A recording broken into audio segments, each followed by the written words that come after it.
Pop culture tells us that this is a cannibal. I ate his liver with some fava beans and a nice Chianti. And so too are these. Some of us might dispute that she's a cannibal.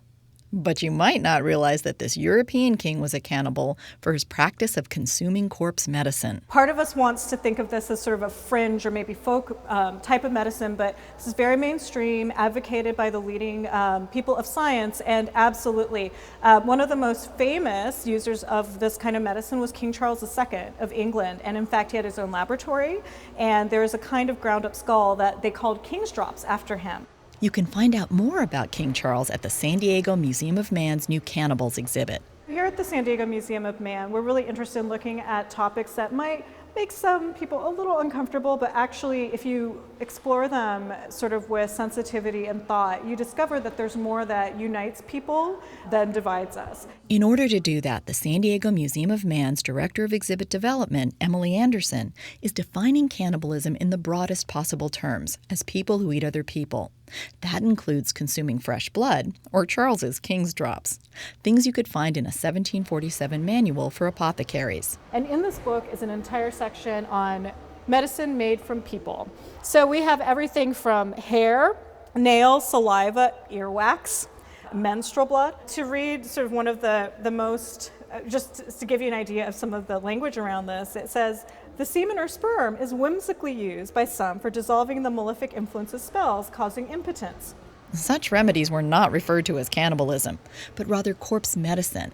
You can visit an 18th century apothecary shop at the exhibit and see exactly what kinds of remedies were being made from human body parts for the aristocrats to consume. So at the same time that Europeans are going out around the world, meeting people they didn't understand, and using cannibalism as one of the ways to really reinforce that difference and saying these people are not like us because they eat other people.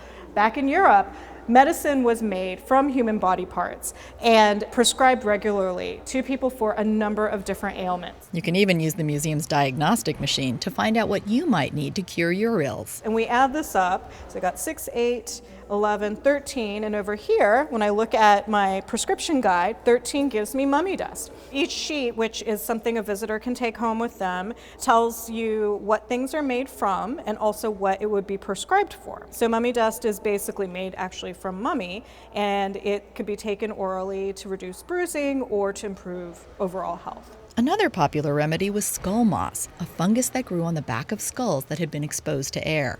The main supplier of these skulls were basically the battlefields of Europe. This is a period when there were wars happening all the time, either for conquest or for religious reasons.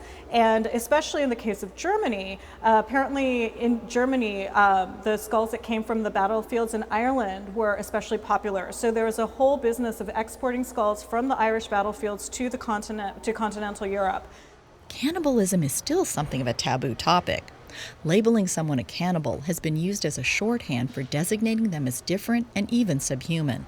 But the museum wants visitors to rethink that. And when you actually examine the real stories of cannibalism, there's a lot more in those that brings us together than it does separate us. So I think it is just a very compelling and provocative topic, and we wanted to take the risk of looking into this. So one of the things we really wanted to do in this exhibit is to ask our visitors to step into the shoes of people who are faced with really difficult decisions, and for them to think about, given the same circumstances, would I make the same choices? Can I empathize with this person? Do I understand what happened? To help people understand what happened to the Donner Party, there's an 80s-style video game where you basically get to join the Donner Party and examine the terrible choices they had to face. You can also be part of a shipwreck in the 1800s. If there was a group of people who'd survived and ran out of food, it was acceptable, socially acceptable for them to kill somebody in that group in order for the rest to survive. It was considered sort of an unpleasant but necessary practice. It was called the custom of the sea. Basically, you drew straws, and the person who drew the shortest straw was the one who was eaten, and the second shortest would have to do the act of killing. The San Diego Museum of Man hopes to challenge visitors and maybe even push them out of their comfort zone.